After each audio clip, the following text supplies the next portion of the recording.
Bienvenue dans votre Journal Afrique. Ce soir, en deuxième partie, on parlera économie avec notre invité, le financier Stanislas Zézé, fondateur de la première agence de notation financière d'Afrique francophone, Bloomfield Investment Corporation. Il fait partie de ces cadres exécutifs peu médiatisés, dont l'activité est néanmoins capitale pour l'économie d'un pays. Au mois de décembre, il a été désigné meilleur financier de l'année par le Financial Afrique. En 2007, il a créé la première agence de notation financière d'Afrique francophone. Stanislas Zézé, bonsoir. Bonsoir. Soyez le bienvenu sur le plateau du Journal Afrique. Alors, Merci. vous êtes le PDG de Bloomfield Investment Corporation. Ouais. Alors, ce soir, avec vous, on va parler crédit, investissement, développement économique des pays. Mais peut-être en quelques mots, je vais rappeler d'abord ce qu'est une agence de notation financière. Ce sont des institutions qui sont chargées d'évaluer le risque de non-remboursement d'une dette ou d'un emprunt pour les États, les entités publiques, sociétés publiques, collectivités locales, les institutions financières aussi, entre autres. Alors, si vous avez suivi la grande crise financière de 2007, vous avez forcément entendu parler du triple A. Vous savez, ces notes qui sont attribuées aux États et qui peuvent faire la pluie et le beau temps sur leurs économies. Stanislas Zézé, vous avez créé votre agence un an avant le début de la grande crise de 2008. Qu'est-ce qui vous a incité à vous lancer dans cette aventure? Alors, c'était le constat qu'il y avait un problème d'information entre ceux qui prêtaient et ceux qui empruntaient. Il y avait ce qu'on appelle une asymétrie d'information. Donc, ceux qui prêtaient n'avaient pas de visibilité sur ceux qui empruntaient. Et ceux qui empruntaient n'avaient pas la possibilité de vraiment prouver à ceux qui prêtaient qu'ils étaient capables de rembourser. Donc évidemment, vu ce constat, nous avons décidé de créer cet agent de notation financière pour servir de pont, justement, entre les emprunteurs et les prêteurs. Alors justement, pour qu'on comprenne bien, comment est-ce que vous travaillez, comment est-ce que vous fonctionnez? Nous analysons un certain nombre d'éléments qualitatifs et quantitatifs qui nous permettent à la fin de donner une note sur une échelle. Une note à long terme, qui est la capacité de cette entité que nous notons à faire face aux obligations financières au-delà d'un an, et une note à court terme, qui va évaluer sa liquidité à moins d'un an. Donc toujours savoir si l'organisation en question sera capable de rembourser un emprunt, un crédit, une dette.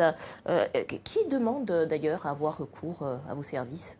Est-ce que c'est ces organisations elles-mêmes qui viennent vous voir en vous disant on voudrait être évalué? Il y a ce qu'on appelle la notation sollicitée, donc ceux qui demandent à se faire noter de façon volontaire. Et il y a la notation obligatoire, dans le cas où il y a une réglementation qui est en place, qui oblige ceux qui veulent emprunter à se faire noter. Donc nous avons affaire à ces deux catégories d'emprunteurs. Et vous notez qui aujourd'hui? Nous notons les États africains, tels que la Côte d'Ivoire, le Bénin, le Togo, le Niger, le Mali. Nous notons les institutions financières, Ecobank, NCA Bank, Bank of Africa. Nous notons les collectivités locales, le district d'Abidjan, la ville de Dakar. Et nous notons des entités publiques telles que la CIE, le port autonome d'Abidjan. Mais d'ailleurs, ceux qui demandent par exemple à avoir recours à vos services, quelle est l'utilité pour eux concrètement, en quelques mots? C'est utile en ce sens que ça leur permettra de démontrer à ceux qui vont leur prêter éventuellement qu'ils sont capables d'absorber les fonds, de les utiliser de sorte à créer de la richesse et de rembourser en temps et en heure. Donc ça va faciliter leur emprunt en fait. Ça va faciliter, non seulement ça va faciliter leur emprunt, mais ça peut avoir un impact sur le coût de l'emprunt. Ça peut réduire le coût de l'emprunt. Quand vous êtes bien noté, l'argent coûte moins cher. Les taux d'intérêt, en somme, les taux d'intérêt sont plus faibles. Les taux d'intérêt sont plus faibles. Quand vous êtes mal noté, évidemment, les taux d'intérêt sont un peu plus élevés. Parce que le risque est plus élevé pour le prêteur. Plus élevé, mais vous avez quand même accès au financement. Bon, peut-être juste une question quand même. Il n'y a pas eu de résistance quand vous avez commencé votre activité parce que les agences de notation financière, ça fait très peur. On se souvient de ce qui s'est passé pendant la crise grecque, pendant la crise de 2008. Tout le monde avait peur de ces triple A qui baissaient, devenaient des double A. Il n'y a pas eu trop de résistance? Si, beaucoup de résistance parce qu'évidemment, c'est quelque chose qui paraissait sophistiqué, étrange, curieux, mystérieux pour les emprunteurs et même pour les investisseurs locaux, régionaux. Mais à force de pédagogie, nous avons emmené les gens à comprendre l'utilité de la notation financière qui permet finalement d'avoir un marché transparent et qui permet finalement aux gens d'être transparents, aux emprunteurs d'être transparents, de montrer qu'ils sont capables de rembourser, de montrer qu'ils sont capables d'utiliser les fonds qu'ils demandent et aux investisseurs d'être plus rassurés quant à prêter. Et ça a développé de façon significative le marché des capitaux en Afrique de l'Ouest, par exemple, où nous avons commencé. Alors, moi, j'ai quand même une question, et je pense que beaucoup de téléspectateurs se la posent. Qu'est-ce que ça change pour monsieur et madame tout le monde, hein, si je me place du point de vue du consommateur de base? Madame Koulibaly, par exemple, mère de famille, ou employée, ou petite entrepreneuse, qu'est-ce que ça change, le fait qu'il y ait une agence de notation financière dans son pays, dans sa vie? Qu'est-ce que ça peut changer? L'agent de notation financière qui va noter le pays dans lequel elle vit va permettre à ce pays de pouvoir emprunter, investir dans les infrastructures et permettre à Mme Koulibaly de pouvoir justement faire son business. Si elle est commerçante, cet investissement public là, dans les infrastructures, dans les marchés, va permettre justement de faire son business. Et ces investissements dans les infrastructures économiques et sociales vont permettre au secteur privé de pouvoir avoir accès à un certain nombre d'infrastructures pour pouvoir développer leur business. Vous voulez dire que si, peut-être si je résume, si j'ai bien compris, ça veut dire que si le pays est bien noté, il peut emprunter de l'argent plus facilement, moins cher. Ça veut dire que cet argent, il peut l'injecter dans l'économie de son pays et il peut construire des infrastructures, des routes, enfin tout ce dont un pays a besoin, à la fois pour faire du business et à la fois pour la vie quotidienne. C'est ça que vous dites? Absolument, c'est ça l'objectif. Ouais, créer un environnement des affaires qui permet à tous ceux qui sont dans ce pays de pouvoir faire du business.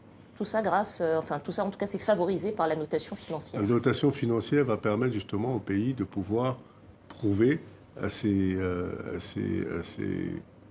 créanciers qu'il est capable d'emprunter et de rembourser. Donc d'emprunter plus facilement sur les marchés financiers. Et à des coûts raisonnables, parce que c'est très important aujourd'hui, c'est très important également. Il ne suffit pas d'emprunter, il faut emprunter à des coûts raisonnables, dans la mesure où évidemment le remboursement, plus vous empruntez à des coûts élevés, plus le remboursement sera élevé également. Et cher également. Peut-être une dernière question. Dans les pays de l'UEMOA, l'Union économique et monétaire ouest-africaine, depuis 2009, je crois que tous ceux qui veulent emprunter de l'argent sur les marchés boursiers doivent être notés. Hein. C'est une obligation légale aujourd'hui, hein, c'est bien ça? Absolument. Est-ce que ça a eu un impact sur l'économie ouest-africaine? Oui, bien sûr, bien sûr. Cette nouvelle réglementation a justement rendu la notation financière obligatoire. Donc, tous ceux qui empruntent sur le marché de l'UEMOA devraient se faire noter. L'avantage, c'est que quand vous êtes bien noté, vous êtes exempté de la garantie. Donc, systématiquement, l'argent devient moins cher. Il y a eu de plus en plus d'émissions d'obligations. Donc, une obligation, c'est un titre qu'on émet pour pouvoir emprunter sur le marché de l'UEMOA. Donc, évidemment, il y a ce qui a permis d'approfondir le marché des capitaux, donc avoir de plus en plus de gens qui ont eu confiance. Ça veut dire, pardonnez-moi, je vous interromps, mais ça veut dire que dans cette zone UEMOA, en Afrique de l'Ouest, il y a eu plus d'argent qui a été investi dans l'économie. Parce qu'il y a des zones, par exemple, en Afrique centrale, hein, dans la CEMAC, où la notation n'est pas obligatoire. Est-ce qu'on voit une différence entre les deux? Bien sûr, bien sûr.